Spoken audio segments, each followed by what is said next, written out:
Indian history 10,000 bits part 34.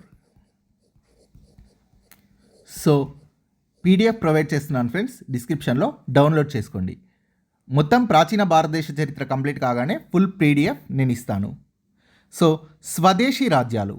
మౌర్యుల అనంతరం విదేశీ రాజ్యాలతో పాటు కొన్ని స్వదేశీ రాజ్యాలు వెలిశాయి. అందులో కొన్ని ముఖ్యమైన స్వదేశీ రాజ్యాలు.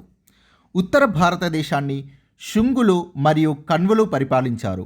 దక్కన్ని శాతవాహనులు, కళింగ ప్రాంతాన్ని చేది లేదా మహామేఘ వాహన వంశం వారు పరిపాలించారు.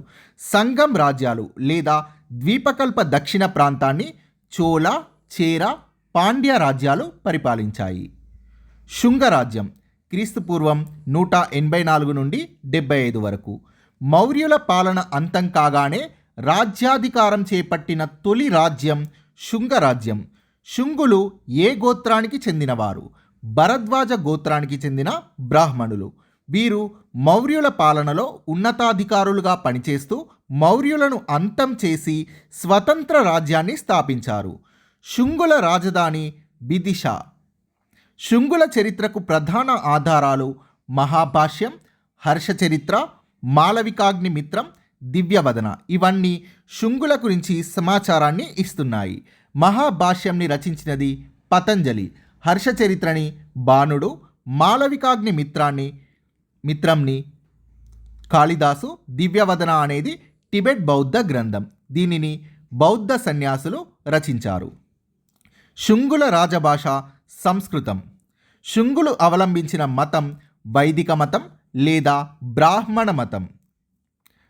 శుంగుల కాలంలో రూపొందించబడినది అని భావింపబడుతున్న హిందూ ధర్మశాస్త్రం మనుస్మృతి. పురాణాల ప్రకారం శుంగ వంశంలో ఎంతమంది రాజులు ఉన్నారు? 10 మంది రాజులు ఉన్నారు. పుష్యమిత్ర శుంగుడు. శుంగవంశ స్థాపకుడు పుష్యమిత్ర శుంగుడు. పుష్యమిత్ర శుంగుడు చివరి మౌర్య చక్రవర్తి అయిన బృహద్రథుడి వద్ద సేనాపతిగా పనిచేసి అతన్ని హత్య చేసి మౌర్య సామ్రాజ్యాన్ని అంతం చేశాడు. పుష్యమిత్ర శుంగుడు.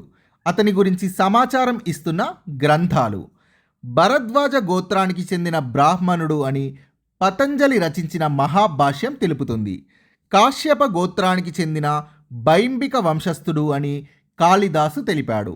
బౌద్ధమత వినాశకుడు అని బౌద్ధ సాహిత్యం తెలిపింది. పుష్యమిత్ర శుంగుడు బ్రాహ్మణుడు. సో ఇతను వైదిక మతాన్ని పునరుద్ధరింపజేశాడు. బౌద్ధ మతానికి వ్యతిరేకం బ్రాహ్మణ మతం లేదా వైదిక మతం. సో బౌద్ధ సాహిత్యం అంటే బౌద్ధ గ్రంథాలు ఇతన్ని బౌద్ధమత వ్యతిరేకిగా తమ గ్రంథాల్లో చూపాయి. పుష్యమిత్ర శుంగుడు భరద్వాజ గోత్రానికి చెందిన రాజు అని ప్రీవియస్ టేబుల్లో చూసాం. తెలియజేస్తున్న గ్రంథం మహాభాష్యం. కాశ్యప గోత్రానికి చెందిన బైంబిక వంశస్థుడు అని తెలిపినది కాళిదాసుడు. రాజధానిని పాటలీపుత్రం నుండి విదిశకు మార్చిన శుంగరాజు పుష్యమిత్ర శుంగుడు. వైదిక మతాన్ని పునరుద్ధరించినది పుష్యమిత్ర శుంగుడు. మౌర్యుల కాలంలో అవైదిక మతాలైన బౌద్ధ మతం మరియు జైన మతం ప్రాముఖ్యత కలిగి ఉండేవి. సో మౌర్యుల అనంతరం వైదిక మతాన్ని పునరుద్ధరింపజేసినది పుష్యమిత్ర శుంగుడు. ఇతను బ్రాహ్మణుడు. యవనులను అంటే ఇండో గ్రీకులను 2 సార్లు ఓడించిన శుంగరాజు పుష్యమిత్ర శుంగుడు. యవనుల ఓటమిని గురించి ప్రస్తావిస్తున్న గ్రంథం మాళవికాగ్నిమిత్రం. మాళవికాగ్నిమిత్రం అనే గ్రంథంని రచించినది మహాకవి కాళిదాసు. అయోధ్యలో 2 అశ్వమేధ యాగాలను నిర్వహించిన శుంగరాజు పుష్యమిత్ర శుంగుడు.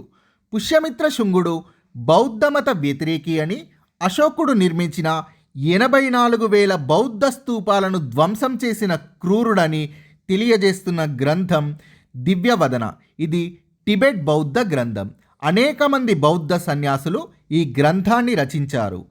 అయితే దివ్యవదనలో చెప్పినట్టుగా పుష్యమిత్ర శుంగుడు 84,000 బౌద్ధ స్తూపాలను ధ్వంసం చేశాడు అనే అభిప్రాయాన్ని చరిత్రకారులు కొట్టిపారేశారు. దీనికి గల కారణం పుష్యమిత్ర శుంగుడు గయా, బార్హుత్, సాంచిల్లో అనేక బౌద్ధ కట్టడాలను నిర్మించినట్లుగా ఆధారాలు లభించడం వల్ల చరిత్రకారులు ఈ అభిప్రాయాన్ని కొట్టిపారేశారు. మహాబోధి ఆలయం ఎక్కడ ఉంది? గయలో పుష్యమిత్ర శుంగుడి ఆస్థాన కవులు పతంజలి మరియు పాణిని.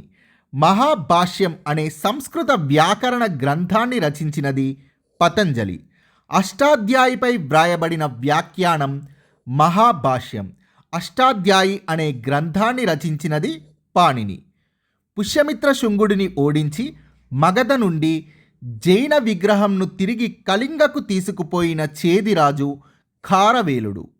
నందవంశానికి చెందిన మహాపద్మనందుడు కళింగపై దండెత్తి జైన విగ్రహంను తీసుకెళ్లి మగధలో ప్రతిష్ఠించగా చేదివంశరాజు కళింగ ఖారవేలుడు పుష్యమిత్ర శుంగుడిని ఓడించి జైన విగ్రహాన్ని తిరిగి కళింగకు తీసుకెళ్లాడు. పుష్యమిత్ర శుంగుడి సమకాలీన రాజులు. పుష్యమిత్రుడి కాలంలో ఉన్న రాజులు ఇండో గ్రీకు రాజులు డెమిట్రియస్ మరియు మీనాండర్, చేది లేదా కళింగ లేదా మహామేఘవంశరాజు ఖారవేలుడు, శాతవాహన రాజులు మొదటి మరియు రెండవ శాతకర్ణిలో పుష్యమిత్ర శుంగుడి కాలంలో ఉన్న రాజులు. అగ్నిమిత్ర ఇతను పుష్యమిత్ర శుంగుడి కుమారుడు. శుంగ వంశంలో రెండవ పాలకుడు అగ్నిమిత్ర. కాళిదాసు రచించిన మాళవికాగ్నిమిత్రం అనే నాటకంలో కథానాయకుడు అంటే హీరో అగ్నిమిత్ర. అగ్నిమిత్రుడు మాళవిక అనే యువరాణిని ప్రేమించి పెళ్లి చేసుకోవడం ఈ నాటకంలోని కథాంశం. మాళవికాగ్నిమిత్రం నాటకంలోని కథాంశం. కాశీపుత్ర భాగభద్ర లేదా భాగుడు. నేను శుంగవంశంలో అందరు రాజుల గురించి సమాచారం ఇవ్వడం లేదు, ముఖ్యమైన రాజుల గురించి మాత్రమే ఇస్తున్నాను. మిగిలిన వాళ్ళు అవసరం లేదు, ఎగ్జామ్స్లో అడిగేవి మాత్రమే ప్రొవైడ్ చేస్తున్నాను. కాశీపుత్ర భాగభద్ర ఆస్థానానికి వచ్చిన గ్రీకు రాయబారి హీలియోడోరస్. హీలియోడోరస్ని భాగభద్ర ఆస్థానానికి పంపిన గ్రీకు రాజు ఆంటియల్ సీడస్. హీలియోడోరస్ వేసిన బేసనగర్ స్తంభ శాసనం ద్వారా ఇతనిని ఆంటియల్ సీడస్ భాగభద్ర ఆస్థానానికి పంపించాడని తెలుస్తుంది. బేసనగర్ స్తంభ శాసనం ఏ భాషలో వేయబడింది? ప్రాకృత భాష మరియు ఖరోష్టి లిపి. భాగభద్రుని నాణాలు ఏ జిల్లాలో లభ్యమయ్యాయి? కరీంనగర్ జిల్లాలో. దేవభూతి. శుంగ వంశంలో చివరి రాజు దేవభూతి. దేవభూతిని హత్య చేసినది వాసుదేవ కణ్వుడు. సో మొదటి రాజు చివరి రాజు చాలా ఇంపార్టెంట్. మధ్యలో ఉండే రాజులు ఏదైనా వాళ్ళకి సంబంధించిన విశేషాలు ఉంటే అవి మాత్రమే ఇంపార్టెంట్. సో దేవభూతి శృంగవంశంలో చివరి రాజు. దేవభూతి సేనాని అయిన వాసుదేవ కణ్వుడు దేవభూతిని హత్య చేసి శుంగవంశాన్ని నిర్మూలించి కణ్వ వంశాన్ని స్థాపించాడు. కణ్వరాజ్యం క్రీస్తుపూర్వం 75 నుండి 27 వరకు. వీరి గురించి పెద్దగా సమాచారం అనేది దొరకలేదు. సో కణ్వుల గోత్రం దొరకలేదు అంటే శాసనాలు కానీ ఇలాంటివి చాలా తక్కువగా లభించాయి. కణ్వుల గోత్రం కణ్వాయన గోత్రానికి చెందిన బ్రాహ్మణులు. కణ్వుల రాజధాని పాటలీపుత్రం. వీరి గురించి సమాచారం ఇస్తున్న పురాణాలు మత్స్య మరియు వాయు పురాణాలు. కణ్వవంశ స్థాపకుడు లేదా తొలి రాజు వాసుదేవ కణ్వుడు. రాజధానిని విదిశా నుండి పాటలీపుత్రానికి మార్చిన కణ్వరాజు వాసుదేవ కణ్వుడు. కణ్వులలో చివరి రాజు సుశర్మ. కణ్వులలో చివరి రాజు అయిన సుశర్మను ఒక ఆంధ్ర రాజు చంపి కణ్వ వంశాన్ని అంతం చేశాడని పురాణాలు తెలియజేస్తున్నాయి. ఆ సమయంలో ఆంధ్రని పరిపాలిస్తున్నది శాతవాహనులు. సో ఇది అస్పష్టమైన సమాచారం మాత్రమే ఉంది. ఆ శాతవాహన రాజు ఇతనే అని పర్టిక్యులర్గా మాత్రం మనకు తెలియదు.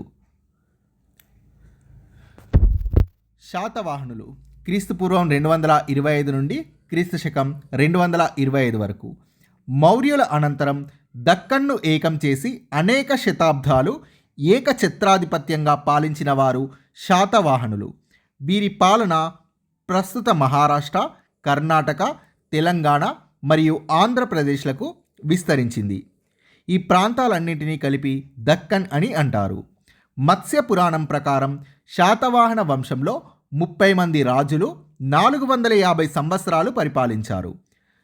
సో ఇది పీడిఎఫ్ చదివే వారి కోసం ఇచ్చాను ఫ్రెండ్స్. వీటి గురించి అంటే శాతవాహనుల చరిత్ర గురించి ఆంధ్ర, తెలంగాణ ప్రాంతీయ చరిత్రలో మనం చూద్దాం. సో ఇండియన్ హిస్టరీలో ఎక్కువ సమాచారం అవసరం లేదు. మహామేఘవర్మ వంశం లేదా చేది వంశం, ఇది ఇంకో స్వదేశీ రాజ్యం. చేది లేదా మహామేఘవర్మ వంశం గురించి సమాచారం ఇచ్చే ఏకైక శాసనం హతిగుంఫా శాసనం. చేది వంశరాజుల ప్రస్తావన గల ఇతిహాస గ్రంథం మహాభారతం. మౌర్యుల అనంతరం ఉత్తర భారతదేశంలో కళింగను పాలించిన వంశం చేది వంశం. హతిగుంఫా శాసనం వేయించినది ఖారవేలుడు. హతిగుంఫా శాసనం ఏ భాషలో ఉంది? ప్రాకృత భాష మరియు బ్రాహ్మీ లిపి. కళింగరాజు ఖారవేలుడు తాను సాధించిన విజయాలకు గుర్తుగా క్రీస్తు శకం 183వ సంవత్సరంలో ఒడిషాలోని భువనేశ్వర్ సమీపంలో ఉదయగిరి కొండల్లో ఒక జైన గుహాలయంలో హతిగుంఫా శాసనాన్ని ప్రాకృత భాష మరియు బ్రాహ్మీ లిపిలో వేయించాడు. ఇది ఒక ప్రశస్తి. హతిగుంఫా శాసనం అనేది ఒక ప్రశస్తి. ప్రశస్తి అంటే పొగడ్త. ఇవి ఒక రాజు యొక్క విజయాలను, గొప్పతనాన్ని కీర్తిస్తూ వేసే శాసనాలు. ప్రశస్తి అంటే అర్థం ఇది. సో ఆ ప్రశస్తి ఏంటో చూద్దాం. హతిగుంఫా శాసనం. ఈ శాసనంలో ఖారవేలుడు తన గురించి ఇచ్చిన సమాచారం: వరదల్లో ధ్వంసమైన తన రాజధాని కళింగ నగరిని పునర్నిర్మించాడు. నందుల కాలంలో కళింగలో నిర్మించబడిన పంట కాలువలను విస్తరించాడు. కొన్ని బుక్స్లో పంట కాలువలకు మరమ్మతులు చేశాడు అని ఉంది. పాటలీపుత్రంపై 2 సార్లు దండెత్తి అపారమైన సంపదను దోచుకెళ్లాడు లేదా చేయించాడు. శాతవాహనులను ఓడించి వారి నగరాలను ధ్వంసం చేశాడు. ఖారవేలుడు జైన మతాన్ని ఆదరించాడు. ఉదయగిరిలో హతిగుంప, రాణిగుంప, గణేష్ గుంప అనే గుహాలయాలను నిర్మించి జైనులకు కానుకగా ఇచ్చాడు. సో వీటి పేర్లు గుర్తుపెట్టుకోవాల్సిన అవసరం లేదు. అనేక గుహాలయాలను ఉదయగిరిలో నిర్మించి జైనులకు కానుకగా ఇచ్చాడు అని గుర్తుపెట్టుకోండి ఫ్రెండ్స్. దక్షిణాదిలో సంగమ రాజ్యాలైన పాండ్య, చోళ, చేర కూటమిని ఓడించాడు. అశోకుడి శాసనాల తర్వాత దక్షిణాది రాజ్యాలను ప్రస్తావిస్తున్న 2వ శాసనం ఇది. ఖారవేలుడు వేయించిన హతిగుంఫా శాసనం దక్షిణాది రాజ్యాలను ప్రస్తావిస్తున్న 2వ శాసనం. వీరి రాజధాని చేది లేదా మహామేఘ వంశం వారి రాజధాని కళింగపురం. చేది రాజ్యాన్ని స్థాపించినది మహామేఘవాహనుడు. మహామేఘవాహనుడి పేరు మీదుగానే ఈ వంశం మహామేఘవాహన వంశంగా పిలువబడుతుంది. ఖారవేలుడు. చేది లేదా మహామేఘ వంశంలో గొప్ప రాజు ఖారవేలుడు. ఖారవేలుడి సమకాలీన రాజులు పుష్యమిత్ర శుంగుడు, మొదటి శాతకర్ణి మరియు గ్రీకు రాజు డెమిట్రియస్. వీరందరినీ కూడా ఖారవేలుడు ఓడించాడు. ఖారవేలుడు మొదటి శాతకర్ణి రాజ్యంలోని మూషిక నగరంపై దండెత్తి ఆ నగరానికి పితుండా అని పేరు పెట్టి గాడిదలతో దున్నించాడు అనే విషయాన్ని తెలియజేస్తున్న శాసనం హతిగుంఫా శాసనం. హతిగుంఫా శాసనం. సో ఆ టేబుల్లోనే కాదు ఇంకా ఇన్ఫర్మేషన్ ఉంది. సో అవి క్వశ్చన్స్ రూపంలో ఇచ్చాను. మూషికాధిపతి అనే బిరుదుని పొందిన రాజు ఖారవేలుడు. ఖారవేలుడు మూషిక నగరంపై దాడి చేసి మూషికాధిపతి అనే బిరుదుని పొందాడు. దక్షిణ దేశాల కూటమిని ఓడించి పాండ్యుల నుండి కప్పం వసూలు చేసిన చేది వంశరాజు ఖారవేలుడు. ఖారవేలుడు అవలంబించిన మతం జైన మతం. క్వశ్చన్ రిపీట్ అయింది. మగధపై దండెత్తి పుష్యమిత్ర శుంగుడిని ఓడించి జైన విగ్రహాన్ని కళింగకు తెచ్చినది ఖారవేలుడు. సో కళింగ రాజ్యాన్ని జయించిన వారు వరుసగా మొదటగా మహాపద్మనందుడు, నందవంశానికి చెందిన మహాపద్మనందుడు, తరువాత మౌర్య వంశానికి చెందిన అశోకుడు, చివరగా చేది లేదా మహామేఘ వంశంకి చెందిన ఖారవేలుడు కళింగను జయించినవారు. జైనుల మధ్య అనైక్యతను రూపుమాపడానికి కళింగరాజు ఖారవేలుడు జైన పరిషత్ను ఎక్కడ నిర్వహించారు? కుమారగిరి లేదా ఉదయగిరిపై. మగధపై దాడి చేసి అక్కడ దోచుకున్న సంపదతో భువనేశ్వర్లో ఒక దేవాలయంను నిర్మించినది ఖారవేలుడు. ఖారవేలుడి భవనం పేరు మహావిజయ ప్రసాదం. Thank you friends. Please subscribe this channel.